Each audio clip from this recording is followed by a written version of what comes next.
पूर्व विधायक उमेश शुक्ला ने कहा कि तत्कालीन प्रधानमंत्री इंदिरा गांधी ने स्वार्थ के लिए आपातकाल लागू किया। भाजपा जिलाध्यक्ष सरोज राजपूत ने बताया कि 25 जून 1975 को इंदिरा गांधी ने देश पर आपातकाल थोपा।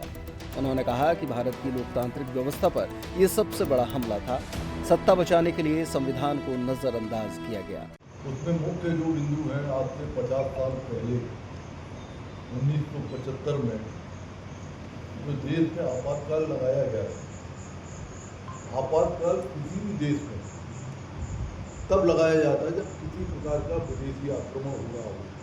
या देश में कोई ऐसी स्थिति पैदा हो गई हो, तब आपातकाल लगाया जाता है। लेकिन 12 जून को जो हाई कोर्ट इलाहाबाद ने इंदिरा गांधी के चुनाव को अवैध करार कर दिया और उसमें एक टिप्पणी स्पष्ट रूप से की कि 6 साल तक वो चुनाव नहीं लड़ सकती। तो इंदिरा गांधी को लगा कि 6 साल तक हम चुनाव नहीं लड़ पाएंगे, गद्दी से हट जाएंगे, हमारी सत्ता चली जाएगी, बिना सत्ता के हम रह नहीं सकते। इन बिंदुओं को लेकर के उनके मन में जो भी बात आई हो, उन्होंने रातों रात राष्ट्रपति जी से बात करके, किसी भी देश में कोई भी संविधान में ऐसा नहीं होता है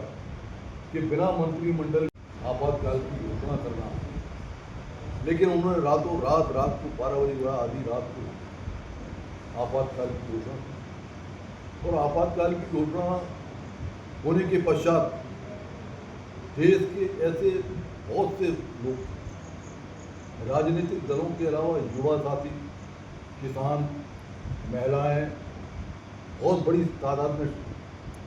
आपके पत्रकार, साहित्यकार, समाज के अनेक संगठन जो समाज में इसका विरोध करने के लिए सड़कों पे आए, हमने इसका विरोध किया। इंदिरा जी को लगा कि ये तो बहुत पूरे देश में वातावरण बन रहा है, तो उन्होंने तत्काल गिरफ्तारियां शुरू की। और वो गिरफ्तारियां अनेक संगठन के, चाहे वो राजनीतिक दल हों,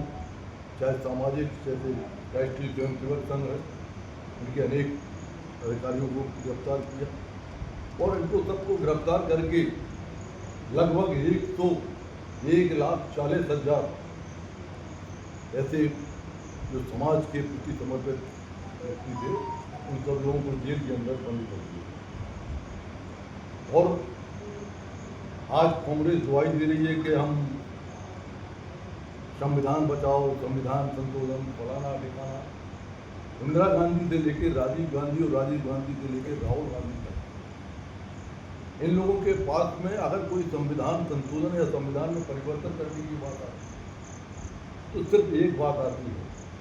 कि हमारी कुर्सी कैसे बचे, गांधी परिवार की कुर्सी कैसे बचे, उसके लिए वो संघर्ष करते हैं। दूसरी तरफ भारतीय जनता पार्टी की सरकार है, कहने की आवश्यकता नहीं, चाहे 370 धारा हो। देखिए, इतना बड़ा मुद्दा जो 70 साल से हम सब लोग झेल रहे हैं, उस मुद्दे को लेकर के हमारे देश के यशस्वी प्रधानमंत्री ने किस तरीके से 370 धारा समाप्त करके उस कलंक को समाप्त करने के लिए संशोधन किया। कांग्रेस ने हमेशा जितने संशोधन किए, कांग्रेस ने 75 बार संशोधन किए। सरोज राजपूत ने मोदी सरकार और कांग्रेस की तुलना करते हुए कहा कि जहां कांग्रेस ने सत्ता के लिए संविधान का दुरुपयोग किया, तो वहीं मोदी सरकार हर अनुच्छेद के महत्व को लेकर जागरूकता फैला रही है। आज पूरे देश में और उसके साथ साथ मध्य प्रदेश में और हर जिलों में जो आज आपातकाल की जो पुण्यतिथि मनाई जा रही है, आज से 50 साल पूर्व 1975 में उस समय की तत्कालिक प्रधानमंत्री श्रीमती इंदिरा गांधी जी ने देश के अंदर आपातकाल लगाया था। उस आपातकाल के दौरान देश में अनेक युवा, किसान, साहित्यकार, पत्रकार, अनेक राजनीतिक दल, सामाजिक संस्थाएं जो प्रमुख कार्यकर्ता थे, उनके खिलाफ जेलों के अंदर जाकर के प्रताड़ना की और इसके अतिरिक्त अनेक प्रकार की यातनाओं के साथ में उन सारी चीज़ों को याद करते हुए आज से 50 वर्ष पूर्व इस तरह की घटना हुई, जो आने वाली पीढ़ी है उसको बताने का जो काम भारतीय जनता पार्टी ने किया है। हर जिले के अंदर आज टीकमगढ़ में हमारे साथ में माननीय मित्री जी, जिलाध्यक्ष जी सारे लोग रहे थे और कार्यकर्ताओं को इन सारी बातों को अवगत कराने का काम किया है।